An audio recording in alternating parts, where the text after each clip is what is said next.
Century Group is one of the nation's leading sellers of safes. Since its birth during the Great Depression, the Rochester, New York company has seen sales increase during times of economic turmoil. From member station WXXI, Julie Phillip reports on the impact of today's economic crisis on the company. About the same time Lehman Brothers was filing for bankruptcy and the Dow Jones Industrial Average began plummeting, Sandra McFarland noticed something. Company sales were starting to rise. Actually, it did catch us a little bit by surprise. McFarland heads up marketing for Century Group. Most of its safes end up in homes or small businesses. If you go to just about any of the nation's big box discount stores, office superstores, or do-it-yourself retailers, chances are you will find a Century safe.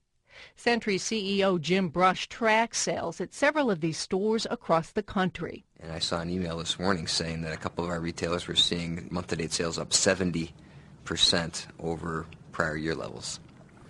Now that's a lot different from what we saw earlier in the year when our point of sale was, up single digits. Brush says he can't prove it, but he thinks it's fairly obvious the recent spike in sales is due to people losing faith in banks. McFarland says a safe is a more secure place for cash than, say, a mattress or a cookie jar. But she's hoping all these new safe buyers are not putting their life savings inside. We see ourselves as offering protection for valuables to give peace of mind in uncertain times. Century markets its safes as protection from a short list of what they call perils.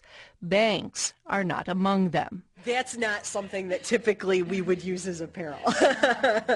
We go with fire, security, and water. Glenn Miller spends most of his time driving around Western New York installing locks and offering security advice. He's been doing this for 30 years. Lately, he's been selling a few more safes too, so he's decided to put more advertising in the local newspapers. This isn't just to cash in on growing demand. He says he also wants to educate. He says too many people run into Walmart and grab the first safe they see on display. You pick up a safe that weighs 150 pounds, it costs you $150. If someone gets into the house, they could just carry that safe away, write you a little thank you letter, we'll open it later, and they'll just carry it off on you.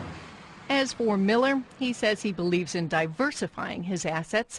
He's keeping some of his money in a safe, but only enough for emergencies.